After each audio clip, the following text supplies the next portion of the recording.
What's the story behind the world's first zoo? Isobel Charman joins us to talk about the founding of the London Zoological Society and her new book, appropriately titled The Zoo. The Zoological Society of London, it's a contained world through which we can examine the much bigger changes that are going on in London at the time. Why do children like to read scary stories? R.L. Stine, our guest this week, knows something about that. He'll join us to talk about his long-running Goosebumps series and what horror means to young readers. The reader has to know that what's happening in the book is a fantasy. So I keep out all the real-world stuff. I keep out any real-world problems a kid might have. Alexander Alter will give us an update from the literary world. Plus, my colleagues and I will talk about what we're reading. This is Inside the New York Times Book Review. I'm Pamela Paul.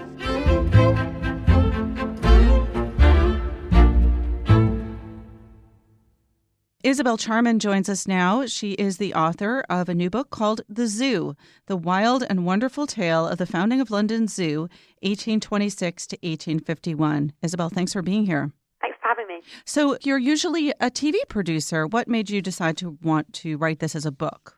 It's the level of detail you can go into in a book. I work in documentaries normally and some factual drama, which, I love. But I think in a book it really gives you a chance to explore ideas and characters in a different way than to what you can do on screen. And I think it was, some stories you come across, you think that would be great as a documentary or as a series. And I think this one, I really wanted to write it as a book because I thought the opportunities it would allow me to really get inside this world and inside people's minds, I suppose, because it's very much a history of ideas. And I think being able to get into people's interior minds, a book allows you to do that in a way perhaps a documentary doesn't. How did you get interested in the subject of the zoo? Initially, sort of on a superficial level, it's because it's just an extraordinary story. Think this is an era in the 1820s. It's an era a century before any kind of real air travel. It's a decade before railway travel. And so the idea of deciding to transport animals from all corners of the globe and gather them together in the middle of a stinking city in the middle of London, it's an audacious undertaking, and I think that grabbed me straight away. The stories are incredible, they're unbelievable, they're tragic, and I think on that superficial level it works very well. But there's a much deeper level that I hope it works on as well. I really like small stories that tell a bigger story, and I think this is a great example of that. It's a bit like the way in Downton Abbey or something, the household acts as a microcosm through which we can explore the changes in wider society.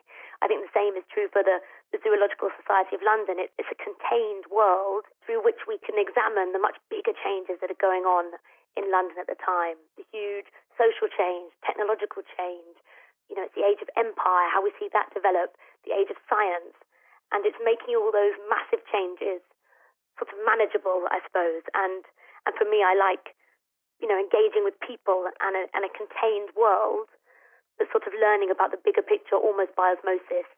All those things are there in the background and you learn as you go along, but it's a great story. Well, let's start with one of those people. Who is Sir Stamford Raffles?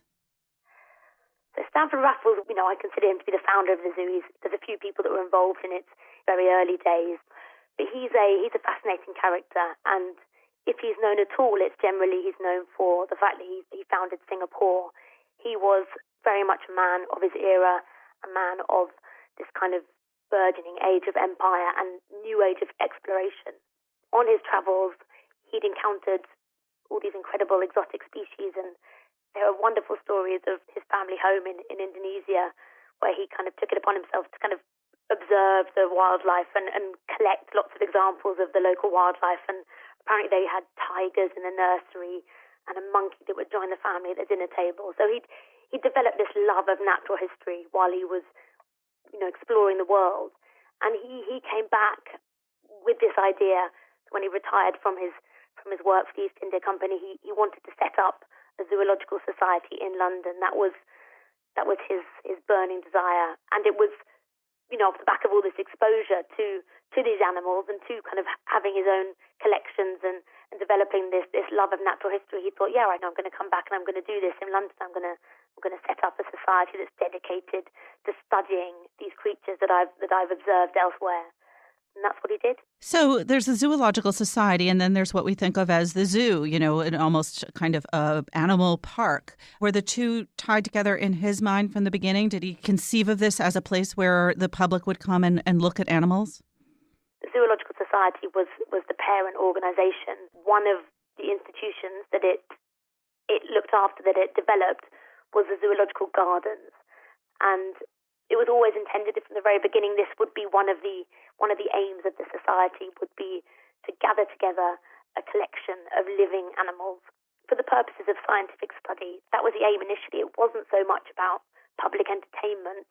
It was very much a place where people could go and study animals. It was that scientific underpinning to the endeavour. And we see then as the years go by that it becomes more of a public institution. It wasn't, in fact, until the late 1840s that the public were let in any sense that we would recognise today.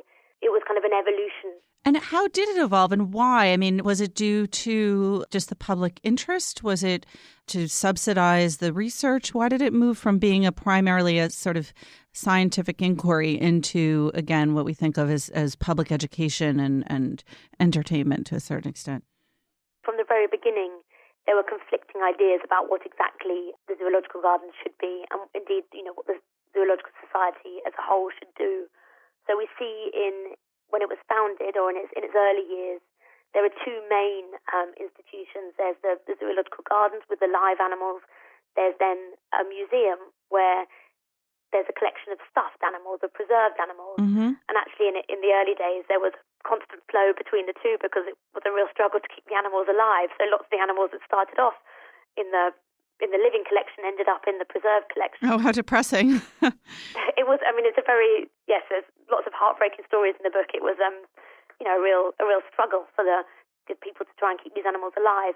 But as the years went by, the efforts became more and more concentrated on just the Zoological Gardens, on just this living collection of animals. And it was because that was what was successful. I mean, the museum itself was hugely helpful for the scientific community, and there was a massive interest, in that institution amongst the scientific community, but people didn't go and see the collection there. So it was almost sort of this pragmatic evolution that the interest of the fellows themselves, and then when the public were let in, the wider public, was in these living animals. Was there, once it was opened to the public, or maybe even before then, was there a lot of interest in the Zoological Society in the garden? Was this something that was supported from the beginning by a large number of Londoners, or was it controversial? It was, there was a huge amount of interest, but initially there was a lot of mockery of this undertaking. I think it was the Literary Gazette that said, it's a great idea on paper, but let's see it work in practice. They called it altogether visionary. Is it not altogether visionary? And there are lots of newspaper articles calling this the Noah's Ark Society. They dubbed it the Ark in London. Was there fear of bringing these wild animals into the heart of the city? There was a snobbery about it. There was one newspaper said, we don't know how the residents of the Regent's Park are going to like lions and leopards and lynxes so near their neighbourhood. And there was a worry about the smell of the animals. I should also say that having exotic animals in London wasn't itself a particularly novel thing. There'd been travelling menageries and royal collections of exotic animals for decades, if not centuries. The Tower of London had exotic beasts living there since, I think, the 13th century. So that wasn't the complaint. It was this idea of this scientific approach, I think, that was mocked. This very sort of important undertaking. It was very earnest, the way it was described, that they were going to have the best ever collection of animals for the purposes of zoological science, for the purposes of scientific study. And I think it was kind of, the grandeur of these ambitions that were slightly ribbed by the press. So I think there was a great deal of interest from the outset, and that mockery quickly changed to more positive interest as the institution was built, as the animals arrived, as Londoners flocked to go and see the exhibits. So when the society actually managed to bring 4 live giraffes back to London from the deserts of the Sudan and put them on display in the middle of the Regent's Park, in the middle of the city, there's a huge explosion of interest in the press, and indeed in the number of people that went to the gardens.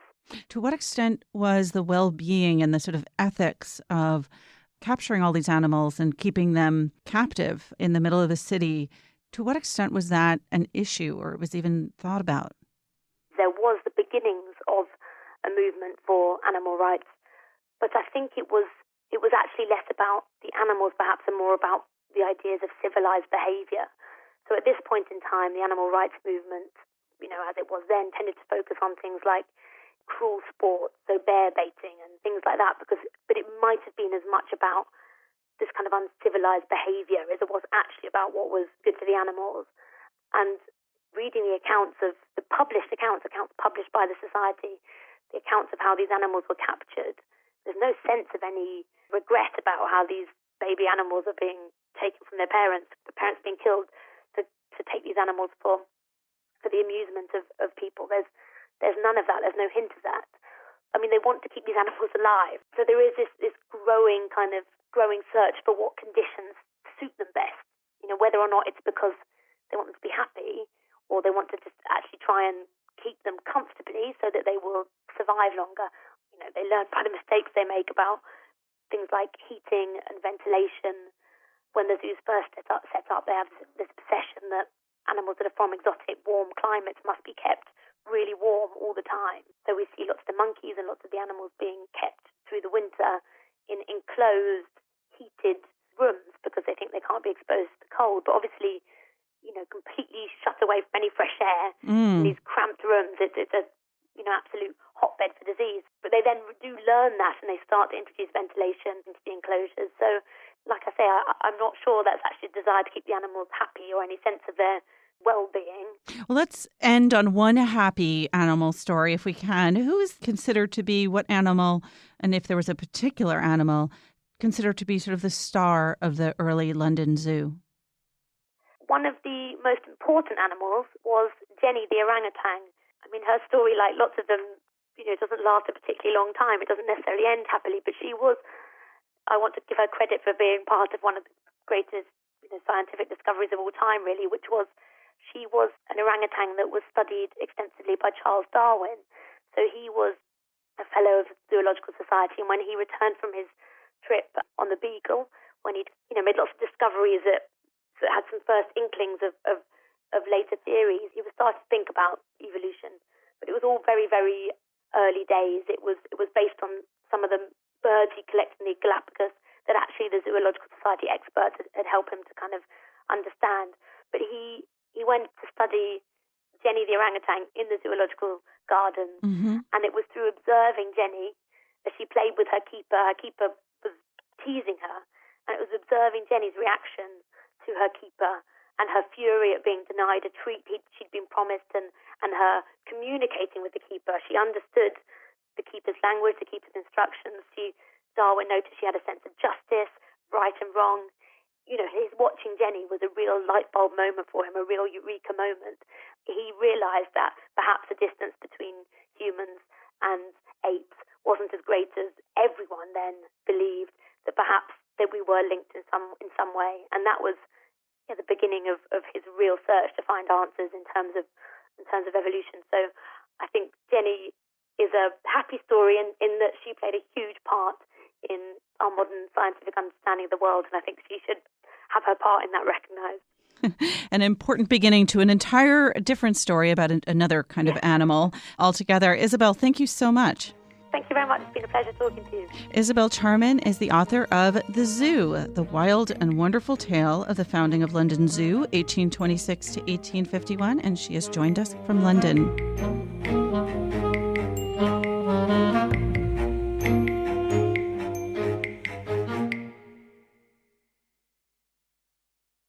R.L. Stine joins us now. He is the author of the Goosebumps series, the Fear Street series, many, many other books for children. And we're here to talk about scary stories. So, Bob, thank you for being here. A pleasure. Why do kids like to read scary books? I don't know. Tell me. I'm confused, especially when we started this 25 years ago. I went to schools and I would say, why do you like these books? What do you like? And every single time the kid would just say, I like to be scared. Every time. Really? So I think they like Goosebumps because they're creepy, they're scary, but they're not too creepy. They know they'll never go too far, and they all have happy endings. But you liked to be scared when you were little and you read, right? Yeah. So why did you like to be scared? See, I think horror is funny. I never get scared by horror, ever. My first scary things I ever read were those wonderful EC comics when I was a kid.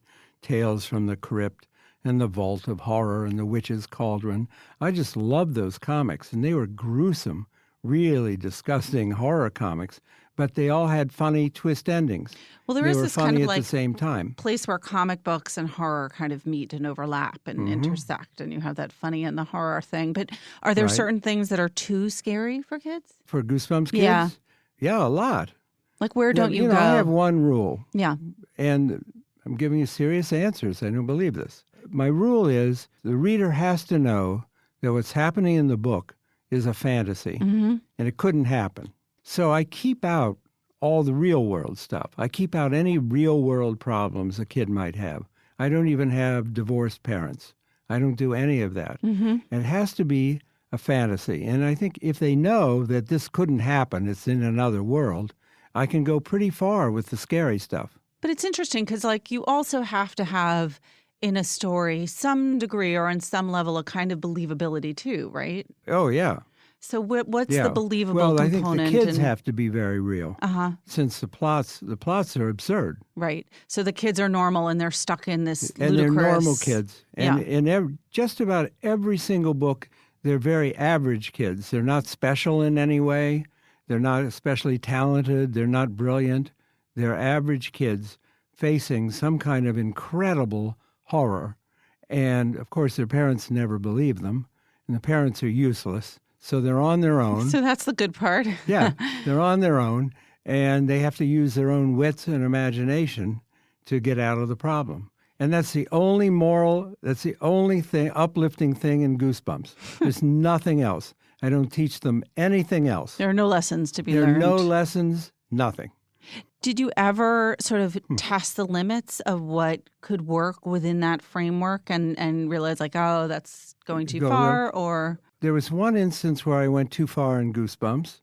See, I'm sort of the opposite. I tend to be pretty conservative with this. And my editors are always saying, make it scarier, hype it up. It's not scary enough. But in a very early book called The Girl Who Cried Monster, it took place in a library. And the girl becomes convinced that the librarian is a monster, but no one believes her.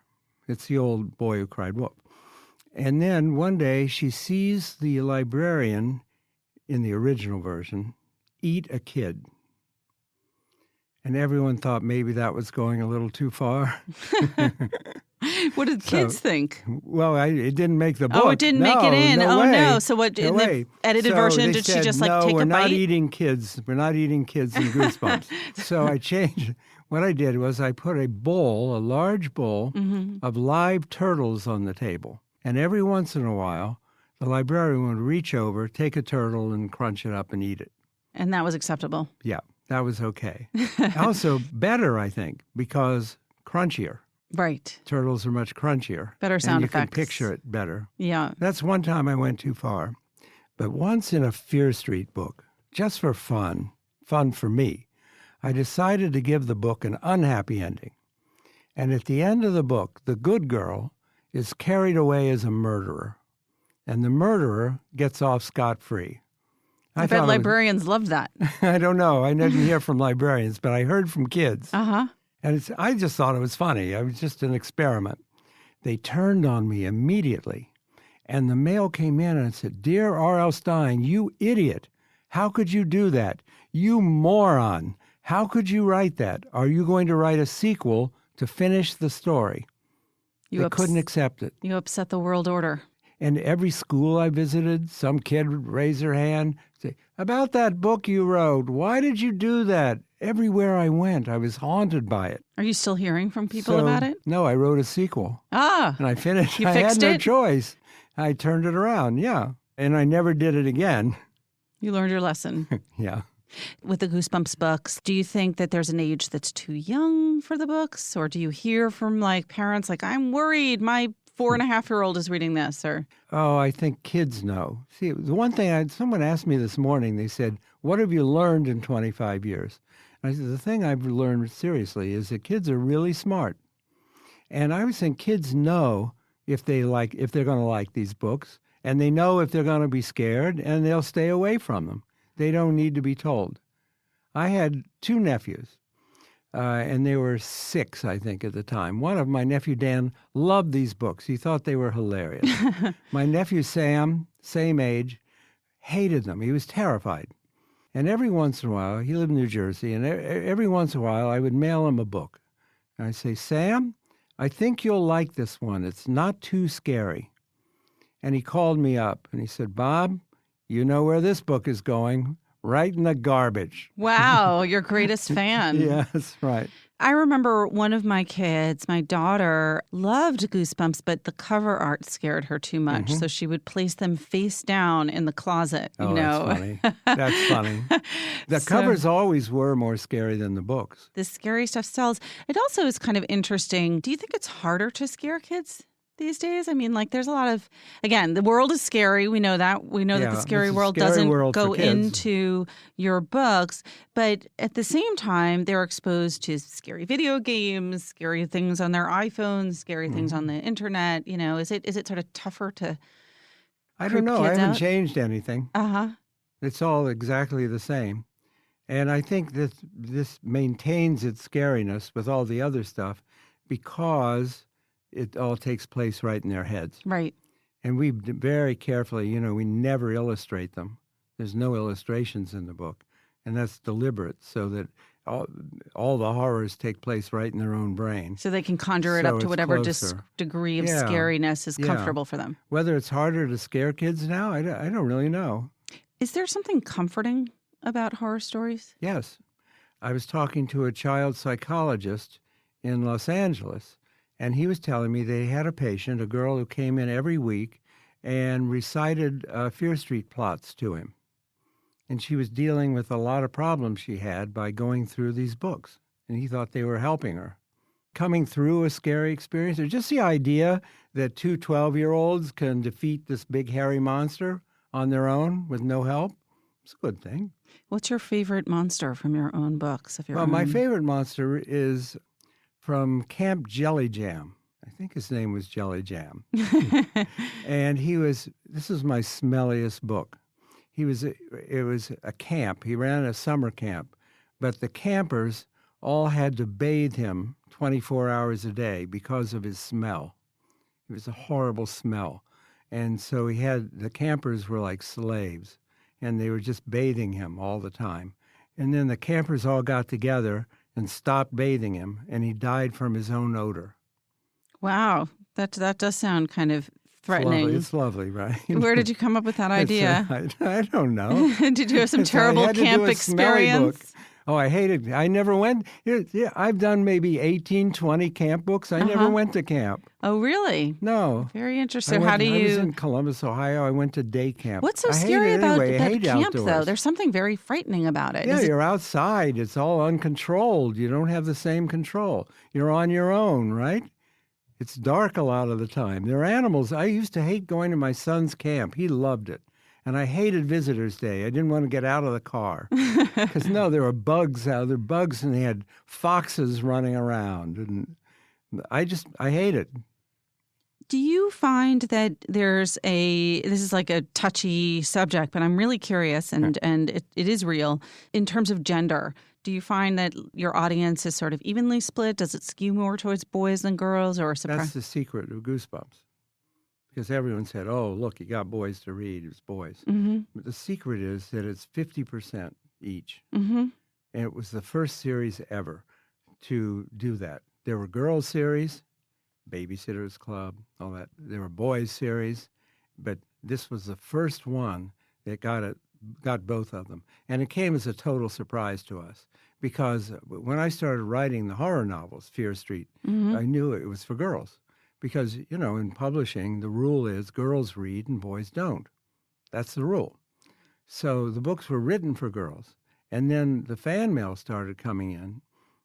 and it was 50-50. We were amazed. So I had to change the books a bit. You have a boy and a girl, you have a thing. But that's the secret of Goosebumps. It really is half and half.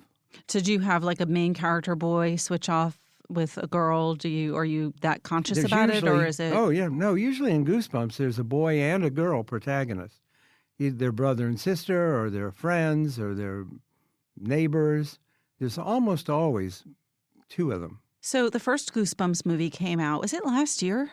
It was actually in the fall of the year before last. 1.5 years ago. Yeah. What was that like for you? For me, it was pretty amazing. It was so weird to be a character in a movie. Uh-huh. That was very strange. Are there any plans right now for a sequel? There are. I don't think I can talk about it, but I saw a script, and there are plans. Well, I've got you to talk about it then.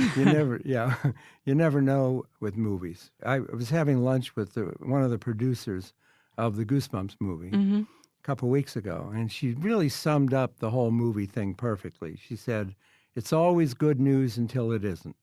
Well, one young viewer I know said about the Goosebumps movie, he said, well, there was more than one book in that movie, Yeah, there right? were 40 monsters. Yeah. The 40, you used everything. So then he was like confused, like, where do you go from here? Like, it's not going to be Goosebumps number 2. They were saying, a sequel. I said, you used every monster. We have nothing left. We have the Invisible Boy. You're going to have the smelly kid. Cheap. Yes, there was nothing left. But hey, I got lucky with that movie, didn't I? It was good. Yeah, it was actually good. Yeah, you never know with movies. It could have been horrible. Right. And I had no input whatsoever. It should be horror in a good way, right? But not horrible. Yes, right. It was mainly funny. Let's end on, it might not be a children's book note. It might be a grown-up books note, but what are you reading? Oh, I read mostly mysteries and thrillers. Mm-hmm. I'm on the board of the International Thriller Writers. It's the only board I've ever been on in my life, and we all meet, about 500 thriller writers all meet every summer here in New York, and those are the people I read, all these thriller writers. What do you do at those meetings? We talk about what's the difference between a mystery and a thriller. We have the eternal question. Endless panel discussions on what's the difference. And we have a lot of panels on writing. We get a lot of young writers come, and it's actually a wonderful organization. Anyway, right now I'm reading the new Joseph Cannon book, Defectors. Yes, just came out. I think he's wonderful. I think they should force him to do a book a year. Did you guys solve in your Thrillers Association what the difference is between mysteries and thrillers? Or are you still working on that? Oh, no, they'll work on that forever. The difference, they say, is 100,000 copies. There's that, too. All right. Well, as they say in children's books series, to be continued. Very nice. Bob, thanks for being here. Thank you. I enjoyed it a lot. R.L. Stine is the author of the Goosebumps series and Fear Street, and I've got in front of me a picture book that's coming, I think, this fall, Mary McScary, which is illustrated by Mark Brown, and one of those titles that you wonder, why has that not been done before? But now it has. Bob, thanks for being here. Thank you.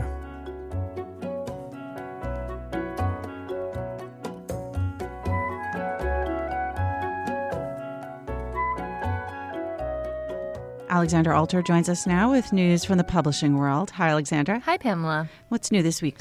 So this week there was a self-published book that came out, and normally those don't get a lot of attention or press, but this one happened to be from Milo Yiannopoulos.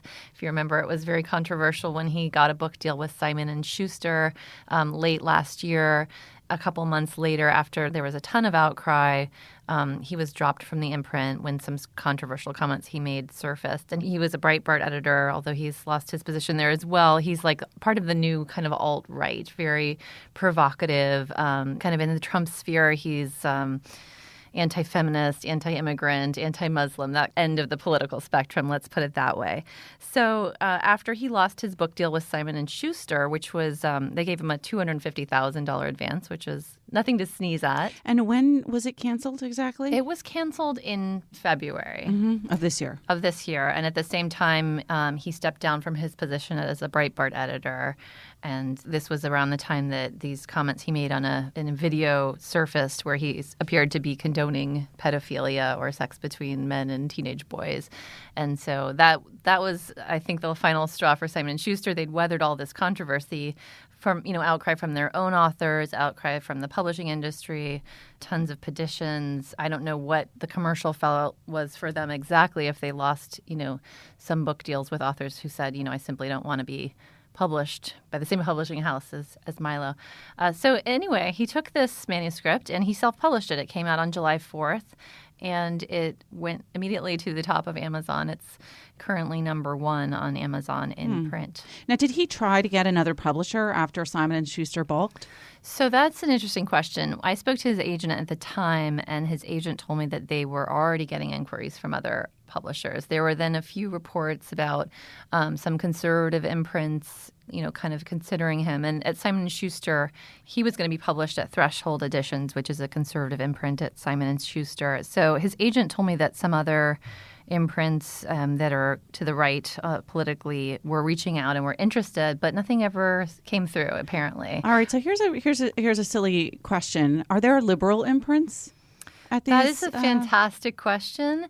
And I think at the major publishing houses, the answer is actually no. They, for example, because you have the New Press, you have Nation Books, that right? are on You the have left, you have those on the left, but at within Simon & Schuster, they have Threshold Editions where they had published Donald Trump. Hillary Clinton is published by Simon & Schuster. She's published by Simon & Schuster, right? Not the conservative imprint. It sounds like a sign of desperation to go from a major publisher to self-publishing.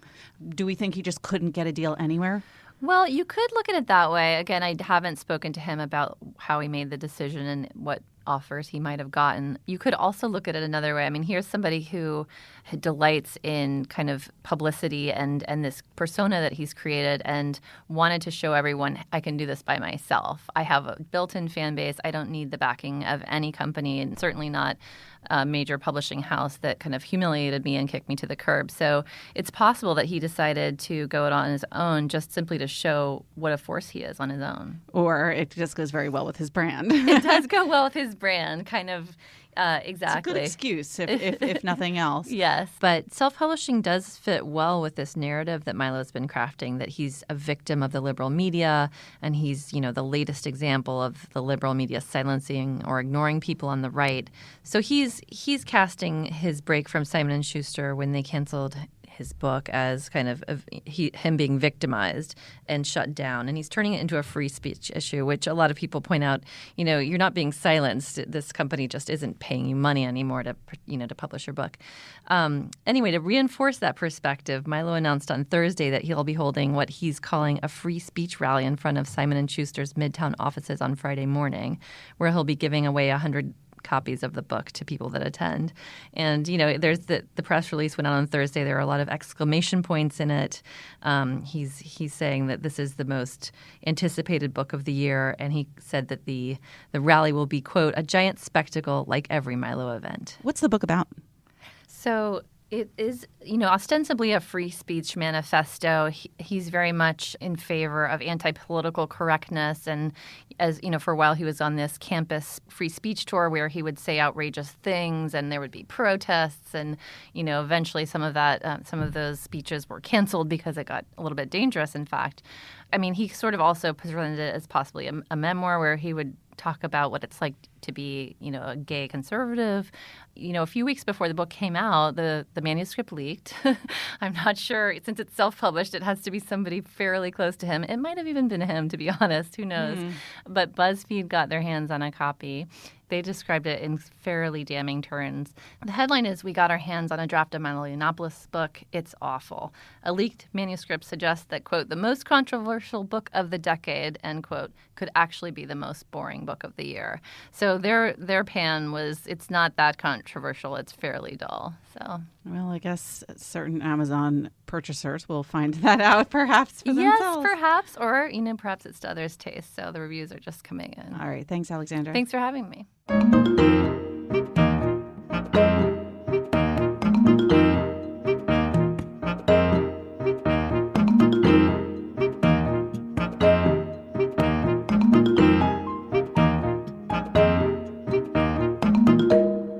My colleagues Greg Coles, John Williams, and Jenny Schuessler, special guest star, join us now to talk about what we and other people are reading. Hi, guys. Hey, Pamela. All right, let's talk about the other people first. Greg, what's on the bestseller list this week that's new?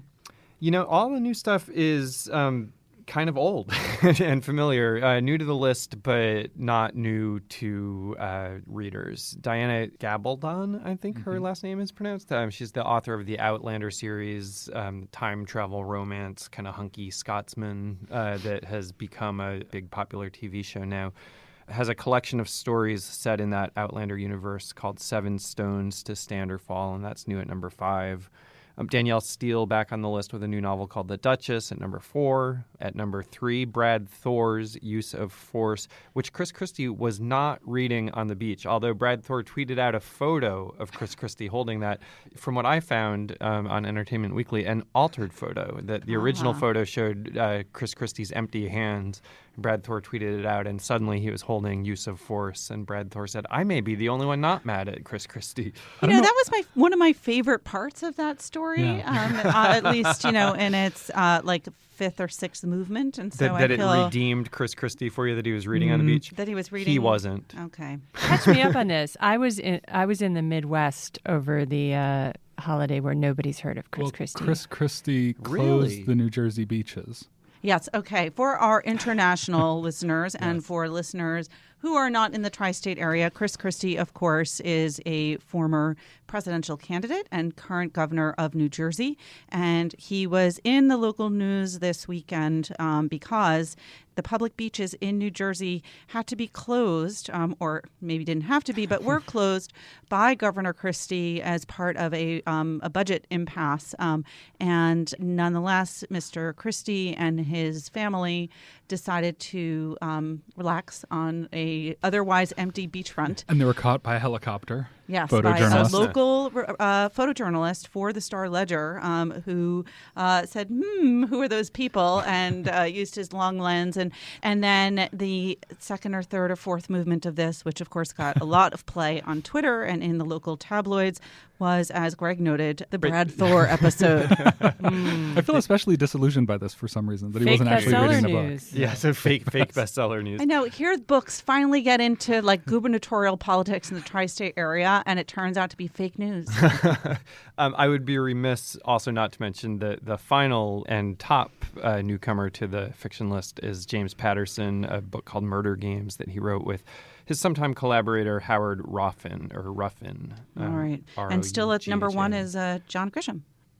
Yes, John Grisham still at number 1 with Camino Island. What about nonfiction? Nonfiction, it's interesting. There are 2 new titles on the nonfiction list, and they are both titles by kind of conservative commentators. And there was some talk when Trump won the election that this would be the resurgence of suddenly liberal books, because throughout the Obama presidency, throughout the Clinton presidency, these conservative publishing houses and the conservative media empires had kind of created these nonfiction bestsellers critical of the liberal establishment. And now that the liberal establishment is in shambles, people thought that it might be time for the liberals to criticize all the conservatives who are in charge. That's not happening. The 2 new books this week. At number 4, Eric Bolling, who is a host on Fox News, has a book called The Swamp, which is very pro-Trump and suggesting, as the title suggests, how Trump could drain the swamp. And at number 1, the radio host Mark Levin has a book called Rediscovering Americanism, looking as these books tend to, back to the founders and what it means to be American and how we should all embrace a small government.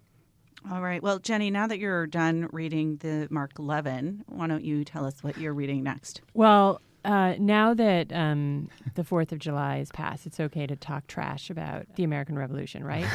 I don't know. I give it to the 10th. Day is done. Day is done. Yeah. So I've been kind of when Pamela asked me yesterday if I would be on a guest on the segment, I panicked, as I often do, because the bar is really high for what you guys are reading, and I was in Chicago on a sort of mini family vacation and conspicuously failing to read.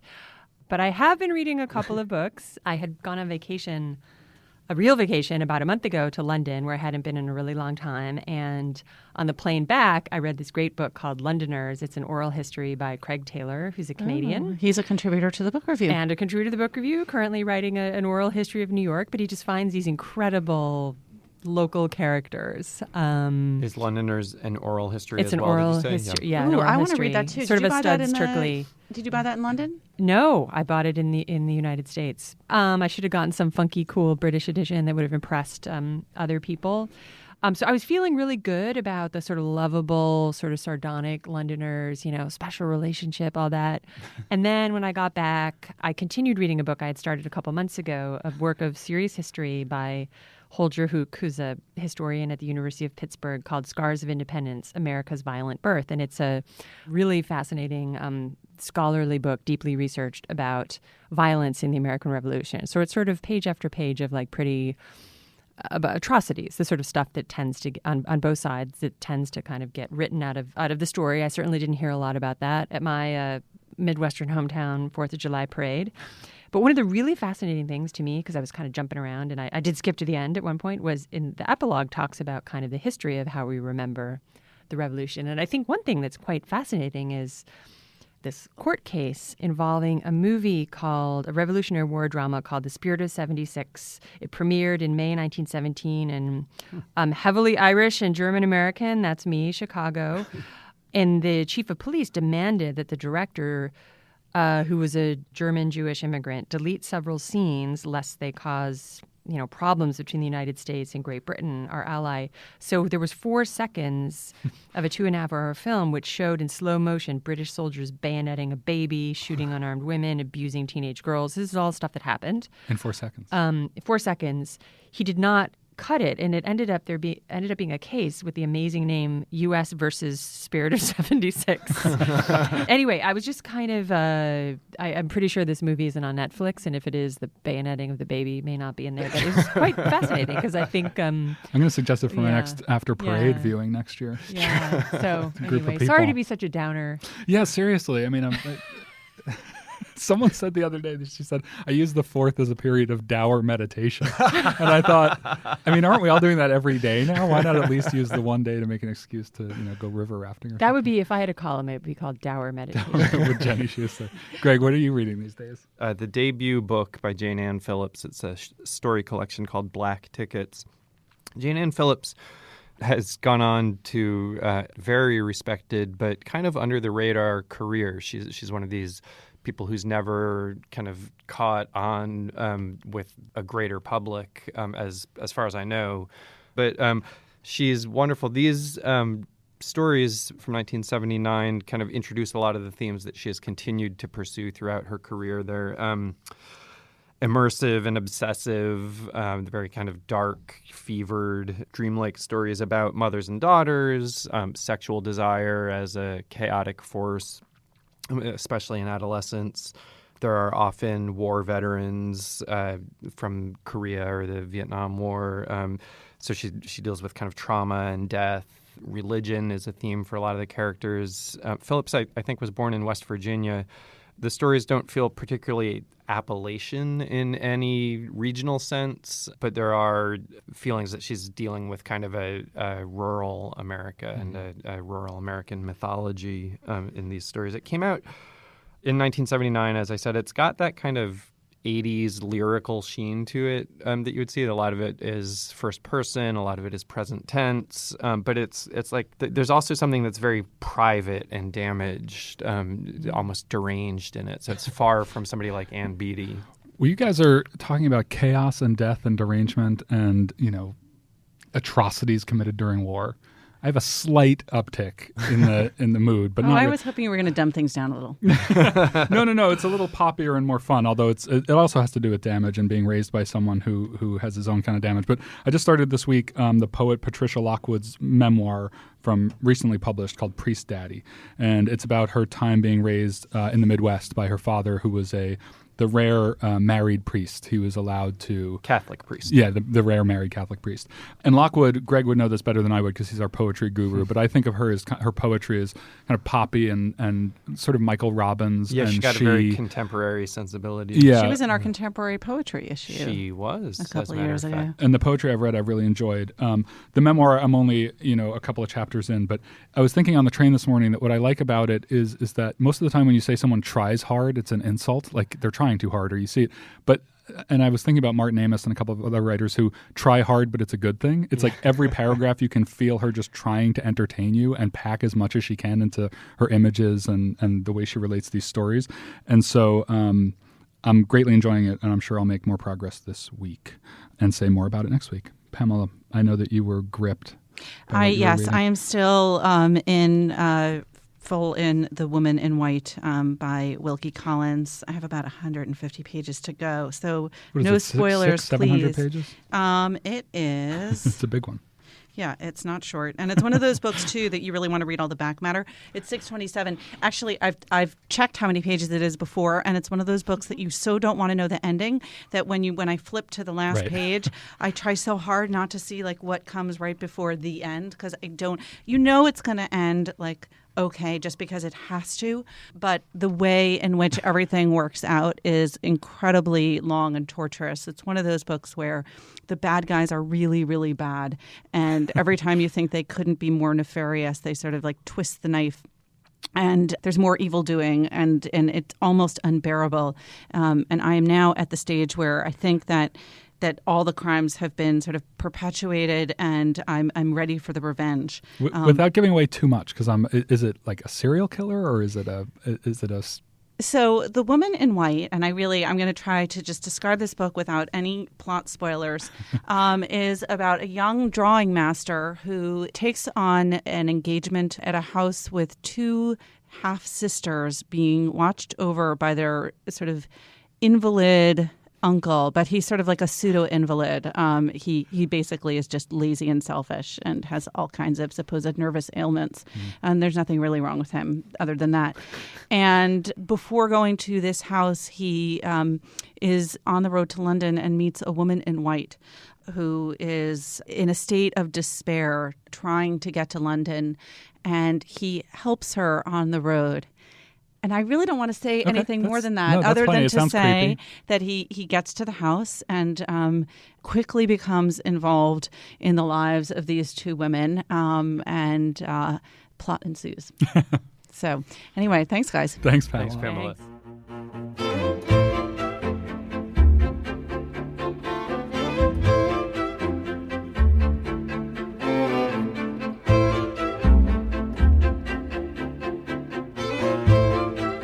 Remember, there's more at nytimes.com/books, and you can always write to us at books@nytimes.com. Thanks for listening. For the New York Times, I'm Pamela Paul.